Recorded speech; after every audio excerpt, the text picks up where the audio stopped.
देखिए ये ढकेल है और छोटे छोटे बच्चे हैं दोनों जो सो रहे हैं सड़क पर। बेचारे सामने है एक जेब का सामान हमारे बैंक वाले भैया है, इन्होंने ही मेरी मदद की है। हम सोते नहीं है, अगर मैं जागती हूँ ये सो जाते हैं, जगते तो मैं सो जाती हूँ, ऐसे करती हूँ। सामान बिकने को बिक भी जाता है, कभी कभी बिक जाता है, कभी कभी बच जाता है। जैसे कि आज बचाइए, आज सब्जी बची थी, फेंकनी पड़ी, वो सुबह तक तो खराब हो जाएगी। पैसे चोरी हो गए, बैग चोरी हो गया है हमारा, और एक शैम्पू वाला है हमारे पीछे पड़ गया था। यहाँ मथुरा में ये समझ लो एक वो भी इंसान आ रहा है, वो बेचारा मेरी मदद ही कर रहा है, किसी ने मेरा दिल नहीं दुखाया यहाँ। इनकी ऐसी मजबूरी कि विकलांग हैं और इस वजह से इनका कोई साथ देने वाला नहीं। ऐसे ही है, मेरे पैरों के वजह से है, मेरा साथ नहीं दिया। अगर पैर सही होते मेरे तो वो ही साथ देते मेरा। डर लगा रहता है। डर लगा ही रहता है, बच्चों का भी डर लगा ही रहता है। गरीब इंसान क्या करेगा? गरीब इंसान कुछ नहीं करेगा, बेलदारी करेगा। अगर बेलदारी करने लायक नहीं होगा तो बेचारा मेरे ही ऐसा होगा तो बेचारा भूखा मर जाएगा। कोई भी कुछ खा रहा है, उनके सामने बच्चे जाके खड़े हो रहे थे, आंखों में से आंसू आ गए मेरे पे देखा नहीं गया। पैर में बहुत चोट लगी हुई है, इलाज करने तक के पैसे भी नहीं थे, जिला अस्पताल में भी इलाज नहीं करा पा रहे, ये स्थिति हो जाती है। 2-3 दिन में मैंने 1200 रुपए कर लिए थे। वो पैसे मैंने जब जमा करके रखे जेब में, तो वो पैसे भी मेरी जेब काट के नहीं निकाल के ले गए। मैं भी गया आऊंगा, कोई दिक्कत नहीं है, लेकिन ये नहीं भेजे। बच्चे हैं, बीमार पड़ जाएंगे, कहाँ से लेके आऊंगा? रोज के 80 रुपए में कहाँ से निकालूंगा? पहले मैं अपने लिए यहाँ पे बच्चों के लिए बचाऊंगा कि यहाँ पे किराए में दूंगा। लोगों का पेट भरने का काम एक व्यक्ति करते हैं, एक परिवार करता है और अपना परिवार पालता है। सरकारें गरीबों के लिए योजनाओं के दावे करती है, लेकिन अगर एक मेहनतकश परिवार सड़क पर रात गुजारने को मजबूर हो जाए तो सवाल उठना लाजमी है। लेकिन मेरी शादी को 8-9 साल हो गए। एक साल शादी से 1 साल भर बस खाली घर में रहा हूँ मैं। 1 साल के बाद में लड़का हो गया, उसके बाद में घर से निकाल दिया मैं, घर वालों ने। क्यों निकाला? वो इसलिए निकाल दिया, यूँ कह रहे थे कि तेरा छोटा भाई है, उसकी शादी होगी तो नई बहू आएगी तो वो खा रहेगी, वो इसमें आएगी वो, तो तू एक काम कर, खेत वाले मकान में चला जा। इस वजह से उन्होंने निकाल दिया। अब मैंने भी चलो ठीक है, अभी 1-8 महीने की बात है, कोई दिक्कत नहीं, मैं चला जा रहा हूँ। फिर उसके बाद में तो मैं यहीं पे आ जाऊँगा। अब फिर मैं वहाँ पे चला गया, शादी हो गई उसकी। अब ये समझ लो वो मेरा भाई छोटा वाला निकलने का नाम नहीं ले रहा है। उसमें जो पैरों से सही है, सब चीज़ सही है वो, लेकिन उस घर में भी सब चीज़ की व्यवस्था है, पानी की, लाइट की, सब चीज़ की। आपके विकलांग होने का फायदा उठा बस जे मेरा विकलांग होने का फायदा उठा रहे हैं, पैर खराब होने का। मैं कुछ कहता हूँ उससे कि तू निकल जा, तो मानो क्या कहता है कि 50,000 रुपया 1 लाख रुपए मुझे दे दे, मैं निकल जाऊँगा। कहाँ से दोगे आप? मैं कहाँ से दूँगा? इसी चक्कर में मैं शांत रह जाता हूँ। देखिए इस वक्त मैं कृष्णा नगर में मौजूद हूँ, सिंचाई विभाग के कार्यालय के बिल्कुल पास में, बिजली विभाग के से थोड़ा सा आगे आकर, और किसी ने मुझे फ़ोन करके बोला कि कृष्णा नगर बिजली घर से थोड़ा सा आगे, इसी रोड पर आप आगे जाओगी तो एक पराठे की ढकेल लगती है। जल निगम के बाहर एक पराठे की ढकेल लगती है, जहाँ पराठे, रोटी, लोगों का पेट भरने का काम एक व्यक्ति करते हैं, एक परिवार करता है और अपना परिवार पालता है। ये भैया हैं मेरे साथ में जो विकलांग हैं, इनकी पत्नी है यहीं पर और 2 छोटे छोटे बच्चे भी हैं इनके, जो ऐसे ही सड़क पर रहकर अपना जीवन यापन कर रहे हैं। हालांकि अपना घर है, लेकिन उसके बावजूद भी मजबूरी ऐसी हो जाती है कि सड़क पर रहना पड़ता है और अपना घर पालना पड़ रहा है। परिवार में भी सब लोग हैं, लेकिन साथ देने वाला कोई नहीं है। बहनें हैं, परिवार है, जीजा हैं, भाई भी हैं, लेकिन इनकी ऐसी मजबूरी कि विकलांग हैं और इस वजह से इनका कोई साथ देने वाला नहीं है। इसीलिए आज ये यहाँ पर भैया अपना ढकेल लगाकर जीवन यापन कर रहे हैं। इनका कहना है कि 4 महीने पहले इनकी पत्नी का एक्सीडेंट हो गया था, पैर में बहुत चोट लगी हुई है, इलाज करने तक के पैसे भी नहीं थे, जिला अस्पताल में भी इलाज नहीं करा पा रहे, ये स्थिति हो जाती है। मजबूरी बहुत बहुत बुरी चीज होती है और जो उस समय में चल रहा होता है, जी रहा होता है उस समय को, केवल वही उस चीज को समझ सकता है। ये कहानी है आगरा के एक ऐसे विकलांग पिता की जो कभी चांदी का काम करके अपने परिवार का पालन पोषण करता था, मेहनत करता था, कमाता था, किसी के आगे हाथ नहीं फैलाता था। लेकिन वक्त ने ऐसी करवट ली कि कारोबार उजड़ गया, अपनों ने साथ छोड़ दिया और आज पूरा परिवार मथुरा की सड़कों पर जिंदगी काटने को मजबूर है। भैया नाम जानना चाहूंगी। सोनू नाम है मेरा। सोनू, हाँ, कहाँ के रहने? आगरे का, आगरे रामबाग कटरा बीएडा की सॉल के सामने। यहाँ क्यों आ गए? यहाँ पर मैं काम के सिलसिले में आया था। मैं वहाँ पर काम नहीं चल रहा था हमारा, तो मैं इस वजह से यहाँ पर काम के सिलसिले में आ गया। क्या काम करते थे वहाँ पर? वहाँ पर चांदी का काम करता था मैं। चांदी का काम करता है, पायलें होती हैं वो बनाता हूँ मैं, ये समझ लो। उसमें अच्छा खासा पैसा कमा लेता था मैं, लेकिन अब वो काम हो गया, काम बंद। महंगी चांदी होने के कारण वो हो गया बंद। तो इस वजह से मैं फिर यहाँ पे आ गया। हमारे जीआई ने बुला लिया मैं। यानी सरकार ने जो एकदम से रेट उछाला तो वो आपके लिए घातक हो गया। वो घातक हो गया और उसी की वजह से फिर मैं यहाँ पे आ गया। फिर यहाँ पे आके फिर मैंने पराठे की ढकेल खोल ली। ये भी ढकेल मैंने नहीं खोली है, मेरा एक भी पैसा नहीं लगा है इसमें। बेचारे सामने है एक देवता समान हमारे बैंक वाले भैया है, इन्होंने ही मेरी मदद की है। 1 रुपये से लेके 10,000 तक इन्होंने ही मेरी मदद की है भैया ने। मैं तो यहाँ पे बैठा हुआ था, यही आके बोल लेते कि भैया क्या बात है, क्या क्या हो गया। मैंने भी कुछ नहीं भैया, ऐसे बात है। जब इन्होंने मेरी मदद की है, पराठे की ढकेल ला के दी 7,000 रुपये की, 3,000 रुपये का राशन पानी वगैरह ये सब चीज ला के दिया इन्होंने, ये समझ लो। जब आज मैं ये पराठे की ढकेल चला रहा हूँ। मतलब अच्छे लोग भी हैं। हाँ, यहाँ पर मथुरा में इतने अच्छे लोग भी हैं, बहुत बढ़िया लोग हैं यहाँ मथुरा में। ये समझ लो एक जो भी इंसान आ रहा है वो बेचारा मेरी मदद ही कर रहा है, किसी ने मेरा दिल नहीं दुखाया यहाँ। ये समझ लो। यानी जो बात कहते हैं कि ब्रज है और ब्रज में आने वाले का सम्मान होता है। सम्मान हुआ है, पूरा सम्मान हुआ है मेरा। मैं किसी से ये यहाँ पे ये भी नहीं कहूँगा कि मेरा किसी ने दिल दुखाया है। यहाँ पर किसी ने दिल नहीं ऐसी दुखाया। क्या मजबूरी हो गई आपको वहां से सब कुछ छोड़ के आना पड़ा?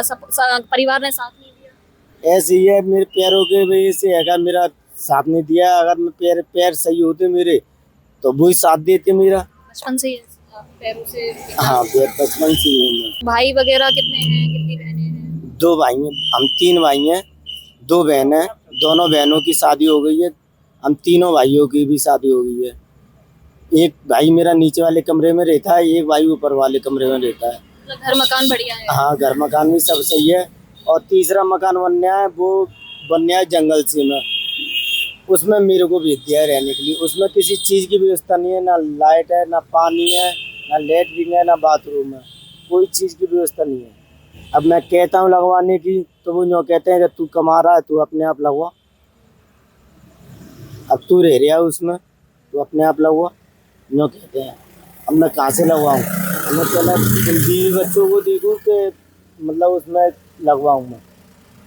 घर मतलब बच्चों को पालें या हाँ, बताइए कि मैं घर में आकर लगवाऊँ कि घर बनवाऊँ, मैं क्या करवाऊँ? तो इसी वजह से फिर यहाँ आना? तो इसी वजह से फिर मैं क्या करता, फिर मैंने सोचा मैं इनके लाभ मथुरा में चलूँ। मथुरा में सुना मैंने कि एक बढ़िया भी लोग पड़े हुए हैं, देखू जाके नहीं है। तो मैं यहाँ पे आया तो मैं बाकी में ही बहुत बढ़िया लोग हैं यहाँ पे। जो मैं सोचता था वो अच्छा हुआ है, ये समझो। पत्नी 4 महीने से घायल है, इलाज के लिए पैसे नहीं हैं, 80 रुपए की ड्रेसिंग तक कराना मुश्किल हो गया है। 2 मासूम बच्चे सड़क पर सोते हैं। माँ बाप पूरी रात बारी बारी से जागते हैं क्योंकि उन्हें डर है कि कहीं उनकी बेटी के साथ कोई अनहोनी ना हो जाए। महिला का कहना है कि रात में कुछ लोग घूरते हैं, बदतमीजी करते हैं और वह खुद को सुरक्षित महसूस नहीं करती। कुछ कहना चाहेंगे सरकार से? मैं सरकार से ये गुजारिश करना चाहता हूँ कि कुछ नहीं, मुझे एक कमरा मिल जाए, दिब्बा दे, कुछ नहीं चाहिए, बस मुझे एक कमरे की व्यवस्था हो जाए बस, और एक गाड़ी की व्यवस्था हो जाए जो मैं गाड़ी से है सामान सट्टा अपना ला सकूँ। विकलांग चेयर? हाँ, वो भी नहीं है, वो तो सबको सरकार दे रही है खुद इस समय। सरकार दे रही है। अब मैं ऐसा हूँ, आगरे का हूँ, मैं आगरे में रहता तो मैं ले लेता, अब मैं रह रहा हूँ यहाँ पर। आप कह रहे हो ना बचपन से, कभी आपने कोशिश नहीं करी वहाँ जलाने पे हाँ लिया, मैंने लिया है वहाँ पे भी, वहाँ पर लिया है मैंने करीबन कई बार लिया है। अब ये खराब हो जाते वो मतलब पहिया वगैरह उसके खराब हो जाती है तो मैं करवा लेता था सही, पैसे होती तो मैं करवा लेता था सही। अब भाई चांद नहीं है पैसे तो मैं खड़ा रहने देता था, वो खड़े खड़े पानी पड़ता, पानी वगैरह में उसमें गल जाते हैं, वो नहीं सही करवा पाता मैं। बच्चे कितने बड़े हैं आपके, कितने साल के हैं? बच्चा एक लड़का मेरा 7 साल का है और लड़की हमारी 4 साल की है। कैसे फिर पढ़ाई वगैरह कैसे करेंगे? पढ़ाई वगैरह अब ऐसे ही करवाऊंगा मैं, पराठे भी ढकेल चला रहा हूँ, इसमें भी गुजारिश करूँगा इसमें से बच्चों को नाम। चांदी का अगर काम चलता रहता आपका तो आज घर आराम से चल रहा होता। आज मेरा घर बढ़िया चल रहा होता। चांदी का काम, अगर चांदी का काम हो रहा होता तो मैं आज यहाँ पर नहीं होता। मैं आज अपना काम करता, वहीं पे बढ़िया खाता, बढ़िया बच्चों को खिलाता, बढ़िया घर में रहता। ऐसे तो फिर बहुत लोग बेघर हुए होंगे। बहुत हुए हैं यहाँ तक कि बेचारे यहाँ पे एक चाय वाले भी हैं, वो भी चांदी का काम करते थे, उन्होंने भी वो काम छोड़ के नहीं चाय का काम पकड़ लिया है। कहाँ चांदी का काम, कहाँ चाय और पराठे। वही तो यानी मतलब रोजगार जो है वो, और जिनके पास है वो भी छिन गया। बस वो भी चल गया है। जिनके पास है और आने वाला भी है ना, वो भी चल जाएगा। मैं अभी मेरे कानों में ये तो सुनवाई आ रही है क्योंकि चांदी अभी और महंगी होगी, ये समझ लो। ऐसे में फिर गरीब इंसान क्या करेगा? गरीब इंसान क्या करेगा? गरीब इंसान कुछ नहीं करेगा, बेलदारी करेगा। अगर बेलदारी करने लायक नहीं होगा तो बेचारा मेरे ऐसा होगा तो बेचारा भूखा मर जाएगा। जब यहाँ आए, जब कुछ ऑप्शन नहीं दिखा, आप कह रहे थे कि रेलवे स्टेशन पे बैठ गए थे। रेलवे स्टेशन पे बैठा था मैं, वहाँ से फिर मैं यहाँ पे आया था, एक भैया मिल गई थी तो उन्होंने यूँ की कि तेरी पराठे की ढकील मैं खुलवा दूंगा।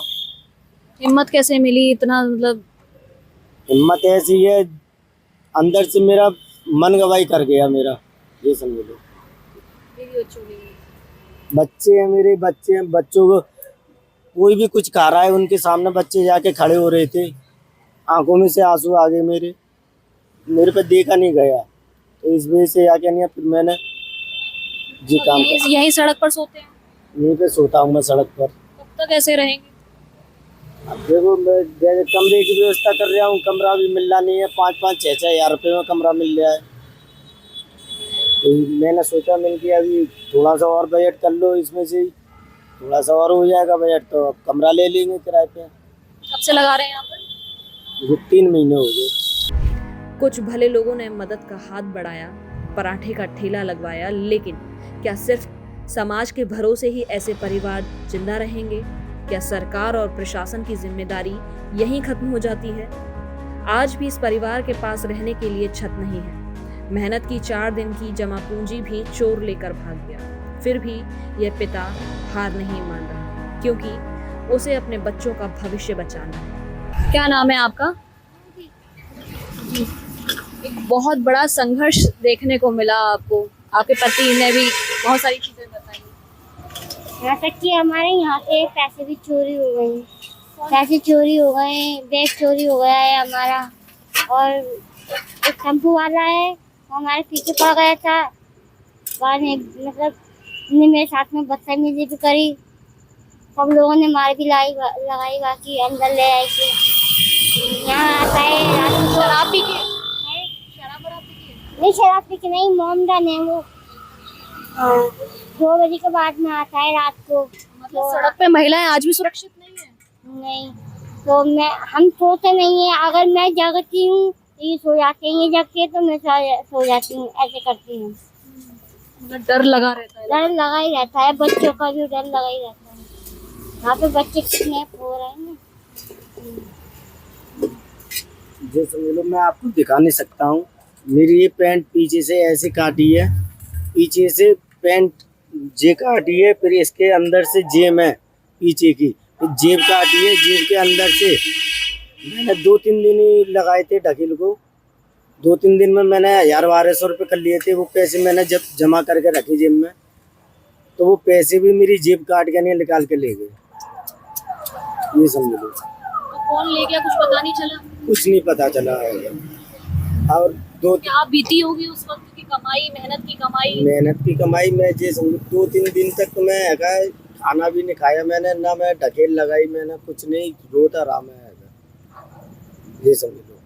ये आए सामने वाले भैया को पता चली तो उन्होंने हमें 500-600 रुपए दिए। जब हम सब्जी वगैरह लाए, जब हमने फिर बनाई, कह रहे आपको और जरूरत पड़े तो हमने बोल दिया पता नहीं चल पाया जेब का? नहीं पता पड़ा है। ऐसा था पहले दिन तो एक बारिश हो गई थी, कम से कम दो दिन तो लगातार बारिश हुई थी। तो बारिश हुई थी तो इस वजह से हैगा ढकेल पे सो रही थी और बच्चे भी ढकेल पे सो रहे थे। और फिर जगा रहा था, मैं 2 दिन तो मैं जगा रहा। क्या भीगते रहे फिर बारिश में? हाँ भीगता रहा मैं, क्या करता है ये, मैंने इनको हैगा यहाँ पे सुला दिया, इसके नीचे के कम से कम ये लोग नहीं भीगे, मैं भीग आऊँगा कोई दिक्कत नहीं है, लेकिन ये नहीं भीगे, बच्चे हैं बीमार पड़ जाएंगे, कहाँ से लेके आऊँगा अभी।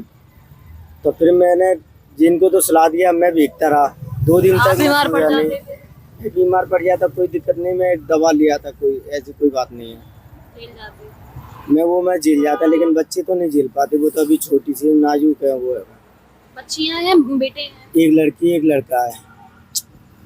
तो ये समझ लो 2 दिन की रात मैं सोया नहीं, तीसरे दिन मैं सोया था रात के 2:30 बजे सोया हूँ, 2:30 बजे के 3 उसी का फायदा उठा लिया। सोया आके नहीं मेरे जिम में, इसमें सो रहा था, ये मच्छरदानी है, ये समझ लो मच्छरदानी है ये, इसमें सो रहे थे हम। मच्छरदानी की चेन खोल के नहीं है, मेरी जेब काट के पैसे निकाल के ले गए। पुलिस वगैरह नहीं रहती फील्ड मतलब रात में? ये पुलिस वगैरह अब आने लगी है पुलिस। जब आपने कंप्लेंट की? हमने कंप्लेंट की थी जाके, जब अब आने लगी है रात को कम से कम 4-5 बार चक्कर लगाए जाते हैं। हाँ पहले नहीं कर रहे थे? पहले नहीं था इतना। फिर मैं दूसरे दिन ये भैया हैं सबरे बैंक वाले भैया हैं, सब लोग यहाँ पे गाड़ी लगाने आते हैं। तो मैं बैठा हुआ था, उन्होंने देखा आज कैसे बैठे हुए हो भाई आज, और तुम्हारे चेहरे पे उदासी है। नहीं सुबह तुम्हारे चेहरे पे उदासी है, क्या हुआ, क्या बात हो गई? इनकी ऐसे बात हो गई। जब जाके भैया ने, बैंक वाले भैया ने 4-5 जनों ने 100 रुपये इकट्ठे करके नहीं मुझे दिए, ये लो दिल छोटा मत करो, सामान सट्टा लेके आओ, दुकान लगाओ, जाओ। अब ले गया वो, इसे ले आने दो, लेकिन अब की बार अगर आ जाए तो नंबर ले लो हम लोगों का, हमें बताना, फ़ोन करके पकड़ लेना उसे, हमें बताना। इनका इलाज बहुत टाइम बता रहे हो आप, टाइम बहुत हो गया इनके घायल हुए? ये था ऊपर करना, देखो अब तो ये बिल्कुल छोटा सा रह गया है, ये यहाँ तक था पूरा। ये क्या कैसे लगी थी? ये एक्सीडेंट हो गया था, हम नई सेमरी जा रही थी, तो वहाँ पे आधी रास्ते पहुँचे थे तो एक्सीडेंट हो गया। आधी रास्ते पहुँच पाए, एक्सीडेंट हो गया वहाँ पर। तो हमारी बहन के और बापूजी है इनके, उनके तो कम चोट आई, लेकिन इनके ज़्यादा चोट आई। यहाँ से लेकर यहाँ तक पूरा छिल गया था पूरा, ये समझ लो पूरी टिर्री है। ये हाथ है, देखो हाथ तो सही हो गया, हाथों पे भी एक लग गई थी, ये पूरा पैर पे यहाँ तक है। खड़ी नहीं हो पा रही थी, इतना समय बहुत खतरनाक रहा है। हाँ बहुत खतरनाक रहा। और ट्रक वाले ने भी 6-7 हज़ार रुपये दिए थे, उन्होंने दिए थे हमारी दीदी को, लेकिन हमारी दीदी ने भी क्या करा, 1-2 दिन ऐसा दवा दिलवाई, उसके बाद में फिर कुछ नहीं दिलवाई, ये समझो। फिर उसके बाद में फिर मैं ही करता रहा। पैसे रख लिए? सारे पैसे रख लिए। सगी बहन है हमारी, ये समझ लो। उनकी लगी भी नहीं? उनके लगी थी, चांद में लगी थी, 3 टाँके आए थे उनके, और हमारी जिया की यहाँ पर लगी थी, उनके ने हल्की अंदरली चोट आई थी, उनके भी सही हो गया। पर इनके तो यूँ कह रहे थे अरे कुछ ज़्यादा नहीं लगी है, कम लगी है, ये सही हो जाएगा, ये समझ लो। जब अगर कम लगी होती तो ये कब का सही हो जाता। कहाँ से इलाज करा रहे थे? अब तो मैं ये यहाँ से करवा रहा था, ये सरकारी हॉस्पिटल है यहाँ से। फिर मैंने सोचा इनके 80 रुपये रोज़ लग रहे हैं मेरे, मैं कहाँ से लेके आऊँगा भाई। तो इस वजह से मैं पट्टी दवा वगैरह मैं सब यहीं पर ले आया हूँ, यहीं पर कर रहा हूँ, अपने हाथों से कर रहा हूँ। क्या करूँ मैं, फिर पैसे रोज के 80 रुपए भी निकाल पाना मुश्किल है। रोज़ के 80 रुपये मैं कहाँ से निकालूँगा। अब पहले मैं अपने लिए यहाँ पे बच्चों के लिए बचाऊँगा कि यहाँ पे किराए में दूँगा, क्या ये समझ लो। सबसे बड़ा सवाल सरकार और प्रशासन से है। क्या यही है गरीब कल्याण की योजनाएं? क्या एक विकलांग पिता, घायल माँ और 2 मासूम बच्चों के लिए इस व्यवस्था में कोई जगह नहीं है? अगर एक मेहनतकश परिवार सड़क पर सोने को मजबूर है तो आखिर जिम्मेदार कौन है? और कब तक ऐसे परिवार सिर्फ फाइलों में और वादों का हिस्सा बने रहेंगे? ये ढकेल हैं और छोटे छोटे बच्चे हैं दोनों जो सो रहे हैं सड़क पर, और यहीं चटाई बिछाकर खाट यहाँ पर है। पूरी ढकेल जो है सोनू पराठे वाले जो कृष्णा नगर में सिंचाई विभाग जो है वहाँ उसके बिल्कुल बाहर बैठे हैं। भैया विकलांग हैं, और लेकिन आप ये देखिए हिम्मत होना बहुत ज़रूरी होता है। मजबूरी इंसान को बहुत कुछ करा देती है, और बस आप अगर हिम्मत है आप में तो अपने बच्चों को भी पालते हैं, अपना परिवार भी पालते हैं और अपना घर भी चलाते हैं। रात के लगभग 11 साढ़े 11 बज रहे होंगे इस वक्त, और अभी अपना ढकेल जो है वो उन्होंने बढ़ा करके आज बिक रही है, कल ना बिक रही, ऐसी भी रहती है। भैया बिक जाता है सामान? सामान बिकने को बिक भी जाता है, कभी कभी बिक जाता है, कभी कभी बच जाता है। जैसे कि आज बचा ये, आज सब्जी बची थी फेंकनी पड़ी, वो सुबह तक तो खराब हो जाएगी। आज ये समझ लो आज हो जाता है। आज मैंने 300 रुपये की मैंने बेची है, ये समझ लो। कल इसी का सामान लाएंगे, फिर कल इसी का मैं सामान लेके आऊंगा, फिर मैं बनाऊंगा। रोज कमाओ, रोज कमा रहा हूँ, रोज ही ना बच्चों को खिला रहा हूँ। देख रहे हैं कि फिलहाल ये आगरा से मथुरा आए हैं, और मथुरा आने के बाद यहाँ अपना रोजगार जो है वो कर रहे हैं, और मथुरा वालों ने भी काफ़ी मदद की, इनका कहना ऐसा है। लेकिन एक बड़ी बात है कि खुद वो महिला हैं, इनका कहना है कि सड़क पर सोती हैं, रात को 3 बजे आकर के यहाँ पर ऑटो वाले बदतमीजी करते हैं। यानी आज भी कहीं ना कहीं सुरक्षा पर एक सवालिया निशान ज़रूर खड़ा हो जाता है। एक बच्ची है, एक बच्चा है जिसका जीवन यापन ये अपनी ढकेल से कर रहे हैं। लेकिन एक बड़ा सवाल ये हो जाता है कि अच्छा खासा कमाने वाला इंसान, चांदी का व्यापारी, और आज कहाँ सड़क पर आकर अपना घर बार संभाल रहा है, क्योंकि ना परिवार ने साथ दिया, और सरकार ने जिस तरीके से वो चांदी में उछाल लाया, तो उसके बाद पूरा इनका जो घर है वो अस्त व्यस्त हो गया। एक ऐसी कहानी है जिसको सुनकर हर कोई यूँ कहेगा कि ऐसा तो किसी के साथ भी ना हो। फिलहाल के लिए इतना ही। बने रहिए हमारे साथ, देखते रहिए हिंदुस्तान तहलका अपने सहयोगी निष्कर्ष के साथ। शिवांगी चौधरी, नमस्कार।